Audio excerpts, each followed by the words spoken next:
আপনি যে প্রশ্নটা আমাকে জিজ্ঞেস করলেন যে আমাদের আহ, সাবেক যে ফ্যাসিস্ট সরকারের যে প্রধানমন্ত্রী ছিলেন তিনি এখন ভারতে আছেন আমরা জানি, এবং আমাদের সরকারের তরফ থেকে যেটা আমরা জানতে পেরেছি যে যে কন্ডিশন গুলি দেওয়া হচ্ছে, এবং আমার জানা মতে ফর্মালি না, ইন্ডিয়ান এক্সপ্রেস পত্রিকা আমরা দেখেছিলাম যে ব্যাপারটা নাকি এখন ওনারা আদালতের মাধ্যমে নাকি করবেন। তো সেই ক্ষেত্রে আমার কাছে তো অনেকখানি মনে হয় যে উনি ওখানে গিয়েছিলেন একভাবে, বা ওই সরকার হয়তো পলিটিক্যালি এখন ওই দায়ভার নিতে চাচ্ছেন না বলে এটা জুডিশিয়ারির উপরে দিয়ে দিচ্ছেন। তো আমার মনে হয় যে ওনার জন্য এই সংবাদটা খুব একটা সুখকর হবে না। বাট আমাদের তো দাবি একই যে একটাই, সেটা হলো যে আহ, শুধুমাত্র উনি কেন, প্রত্যেককে আমরা আমরা ফেরত চাই, যারা যারা যাদের নামে মামলা, যাদের নামে সবকিছু বাংলাদেশের জায়গা থেকে আমরা চাই যাতে করে এই জুলাই আন্দোলন থেকে আরম্ভ করে এর আগেও যে ঘটনাগুলি সেগুলি সঠিক বিচার হবে।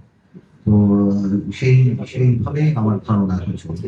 দেখুন, গণতন্ত্র বিশ্বাস করাটা আসলে মানসিকতার ব্যাপার, এটা কোনো সিস্টেমের ব্যাপার না, এটা মানসিকতার ব্যাপার। আপনি আপনার বিরুদ্ধে সংবাদ নিতে পারবেন কি পারবেন না, এটা মানসিকতা। আমরা 17 বছর যাবত যেটা দেখেছি সেই মানসিকতাটা ছিল না, সমালোচনা শোনার মানসিকতা ছিল না, এবং সেই কারণেই হয়তো মনে করে দেওয়া হতো যে টিভি চ্যানেল আমরা গিয়েছি, আমাদের পক্ষে কথা বলতে হবে। আপনি ইফ ইউ রিমেম্বার আগের যে গত 6 মাসে আমাদের তরফ থেকে এবং মাননীয় প্রধানমন্ত্রীর তরফ থেকে এই ধরনের কোনো ইনস্ট্রাকশন বা কোনো মানসিকতার কোনো বহিঃপ্রকাশ আমি শিওর আপনারা দেখতে পান। এবং আমি প্রথম দিনও যেটা আমি যখন আমার তথ্য মন্ত্রণালয়ের রেলিভেন্ট সব সিনিয়র মেম্বারদের সাথে মিটিং করি, সেখানেও আমি বলেছি যে আমরা কাউকে নিয়ন্ত্রণ করব না, আমরা কারো মুখ বন্ধ করে দেবো না। এবং আমি বিশ্বাস করি আপনারা গণতন্ত্রের আরেকটা স্তম্ভ, আপনারা আছেন তাই আমরা এখানে আছি, আমরা আছি তাই আপনারা আছেন, আমরা সবাই মিলে দেশকে এগিয়ে নিয়ে যাবো। এবং আমাদের ওই কোনো মানসিকতা নেই কাউকে বন্ধ করার, কাউকে থামিয়ে রাখার বা এটা। এবং আমাদের সরকারের মানে উপর পর্যায় থেকে এই ধরনের কোনো মানসিকতা আপনারা এই 6 মাসে দেখতে পারেন। বাট আমরা আপনাদেরকে এটুকু অনুরোধ করবো যে দেখুন, আপনারা যখনই নিউজ করবেন, অফকোর্স আপনাদের নিউজ তো আপনারা করবেন, we are not in a position to dictate or comment on that. আর আমরা বলবো যে আমরা 17 বছর পর যেই দায়িত্বটা পেয়েছি, এটা বাংলাদেশ তার ইতিহাসের সবচেয়ে কঠিন সময় আমরা পার করছি। এবার কি একটা দেশ যদি মানে প্রথম থেকেও আরম্ভ করা হয় সেটা একটা ব্যাপার, কিন্তু এটা একটা ভঙ্গুর না, the system has been corrupted, এটা আরো কঠিন ব্যাপার, the system has been corrupted completely গত 17 বছরে।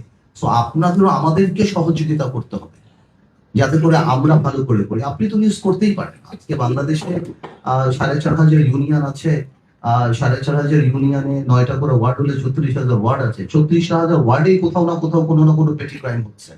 আপনি যদি সবটাই পত্রিকার পাতায় নিয়ে আসেন তাহলে তো মানুষ মনে করবে এই দেশে কোনো মানুষ বাস করতে পারছে।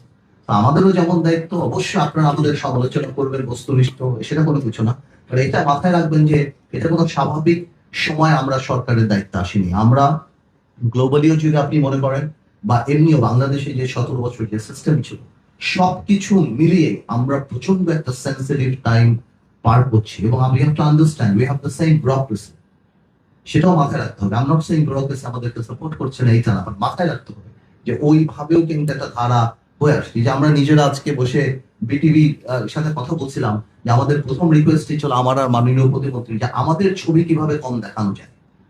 মানে আমরা 2 দিন ধরে চেষ্টা করেও এটা আমাদের জন্য ডিফিকাল্ট হয়ে যাচ্ছে যে কোনোভাবে আমাদেরকে জানি না দেখানো যায়, কারণ এই জিনিসটা রীতিটাই এমন ভাবে হয়ে আসছে।